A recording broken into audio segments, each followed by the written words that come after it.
We're going to go back to streaming and we are going to talk Ozzy and Sharon coming home, right? Yes, it's a little documentary that was on. I saw it on iPlayer. I Hmm. think it has been broadcast on the BBC, but yeah, caught it on BBC iPlayer.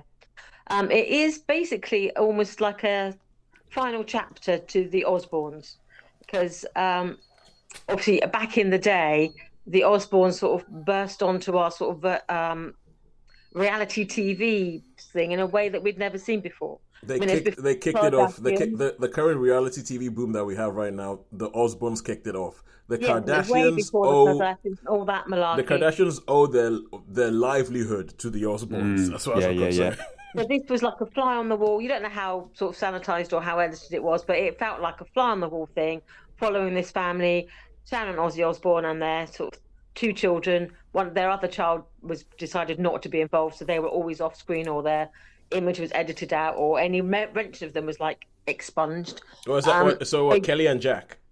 Kelly and Jack, yeah, their other daughter that chose not to be involved. Oh my God, she is so effective at that. I did not even know they had another child.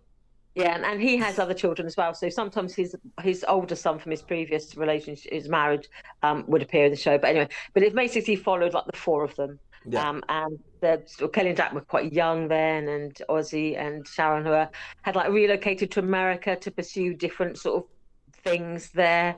And this is basically sort of ending that chapter. They decided that after being in America for all those years, that Ozzy's health was sort of failing. He had some Parkinson's that had just been diagnosed, and it was more or less accelerating a little bit. yeah. He'd had it for a long time, but it was more or less like a dormant form of Parkinson's and then it started becoming a bit more noticeable. And he decided, well, basically that even though he enjoyed being in America, it wasn't home, and he wanted to come home. And they'd had a house in Britain, but all their married life, so for 40 odd years, they had a home, but they were going to relocate and become permanently based back in the UK.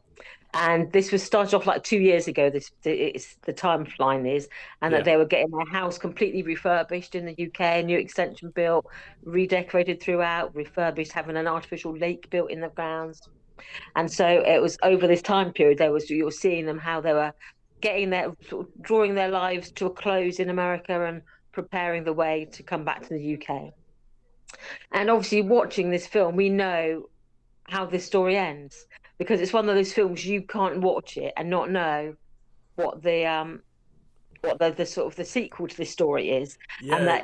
that all the way through the film they're talking about he's saying no, I want to go home, I don't want to die in America, I don't want to be here, I want to be at home, I want to go. He said I'd like it here, but home is home, and I just want to go back to Britain. I don't want to die here. And Yeah, he it's says, and pretty much coming home to die. Mm. yeah, and Yeah. but they didn't know how long that was, and so they were often been talking about, that it'd be nice. Their children are both grown up and have families now. So Jack has got four daughters, Oh wow. and Kelly's got a son, and they're established. They've got their own homes. They've got their own sort of thing in America. And Ozzy at the time they said, "Well, I just want to come home and have that time." The first time in our sort of like for years, it's just going to be the two of us. We're just going to be here together. And he wanted to have his final concert. So you see parts of the film where he is trying to get that little bit level of fitness back so he can actually perform on stage. Yeah. Where he's cancelled concert because he wasn't quite up to it. And then this sort of documentary progresses, you see them when they've made that move and then making those preparations for that farewell concert in Yeah. Aston Villa Park, Yeah. which is basically 3 streets away from where he grew up. You see a sort of a drone shot of saying that he grew up in this road, and then they sort of drew back. It's like, and there's Villa Park. So for him, it's like it really was coming home in more ways than one, just coming to Yeah. Britain, but coming back to Brum. And so you just see that preparation for it. You don't actually see any of the concert footage. You don't actually see um, the last sort of shots you see is him talking about, how he's something he's really looking forward to doing, and with all the other bands there, and how it's just something that sort of is like the culmination of his career. He wants to have this as his final performance, Yeah. and we know obviously subsequently that it was his final performance, and that sort of just like 2 weeks after this final performance, he did die. Yeah. Then there was you see some footage of his funeral procession and some of the tributes paid, but yeah, it's a sad story because you feel like they had this expectation that him and Sharon that they were going to come back and have that bit of time together.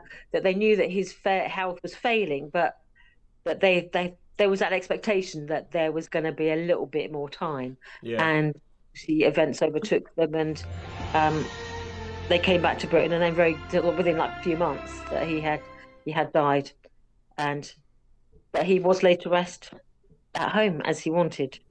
Mm. That's But yeah, good. it's quite That's good. poignant. I find it's quite a poignant thing to watch because where you see this sort of hope and this all expectations and what they were planning to do and building the lake. So it had like, because he liked bird watching and he liked being out there and looking at nature, knowing that and they took 2 years to get this house ready for them to move back to. And in the end of the day, they only lived in it together in its completed with the lake and with the decorations and extensions, sort of 2 or 3 months, 3 or 4 months. Yeah. And in the ultimately, so it's quite a poignant watch. It's quite a poignant watch, and I did watch the Osbournes back in the day. I mean, that's before I discovered and none of us really knew what it was about. Yeah. And so when we first watched it, it was completely sort of like, what am I watching? You had things like Yeah. Cribs, MTV Cribs. I think Yeah, that this MTV was like Cribs because it was on Cribs MTV. Yeah. turned up to 11, wasn't it? Because it was just like, what?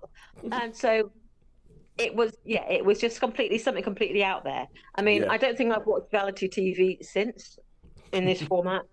So I watched this basically because I thought, yeah, I do remember watching those back in, 20 years ago, Yeah. watching those shows. And so this was like almost, yeah, saying for us, it's always saying goodbye to Ozzy as well, knowing that that was the end of that journey of us sort of spying on their lives almost. Yeah, yeah. Because the So, thing is, because obviously I wasn't in this country when Black Sabbath had their heyday. I wasn't really aware of who Ozzy Osbourne was. I wasn't, when the Osbournes came along, I thought this is reality TV. I mean, even then, I didn't like reality TV at the beginning. I was not a fan of it. But everything that has happened around his death is actually quite poignant, and you actually think that just from a human perspective, this is quite affecting. Even though yeah. I had no interest in any of the things that he's done. The thing is, I haven't. I mean, I only know. I don't know any Black Sabbath stuff except that. Did they do Paranoid or was that They did someone else? Paranoid, yeah. Oh, right, Yeah, that's That's it. War Pig, stuff Pardon like me?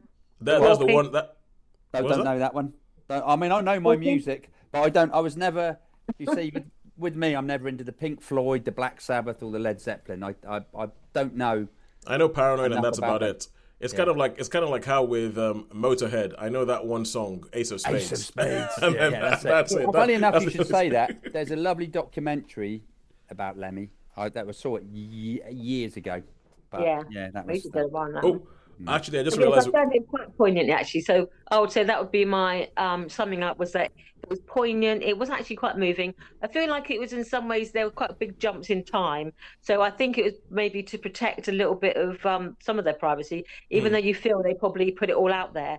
His health was deteriorating, and we do know subsequently that he spent the last several months of his life in a wheelchair, that he was not able to walk very well at all. Yeah, You don't see any of that. You see him sort of shambling about and then sort of walking. But in nearly every scene you see where he's talking to the camera, he's sat down. yeah, So you don't Right. see that deterioration of his Right. health. So Right. in some ways, it's protecting him a little bit, protecting his legacy. So that image we have of Ozzy, they've defended that, they've protected that. The only thing I would say, what I thought how frail Sharon looked throughout it, even in like the 2 years before when they're getting ready to go, I just thought she looked painfully thin, and I thought she looked very frail herself. mm. By the end of Yeah. it, I thought she just looked painfully frail. How many How stars many would you give it stars? then, Yeah. Sharon? Thank you, Sean. I was just like, we Well, haven't got a yeah, star so yet. I would say probably a 4 then. I would say because it is, to me, it is like this is like the conclusion of the sort of that drama, that Osborne sort of cycle almost. So I thought it was well done. It was poignant. I do feel that they probably were quite protective of his legacy, and it showed in the editing and in the big gaps in the timeline. But I Yeah. thought it was still very affecting. So, Yeah. but that's more, what more can you ask for sort of this sort of documentary? So I would give it a 4. Yeah. Well, that's cool. I think at the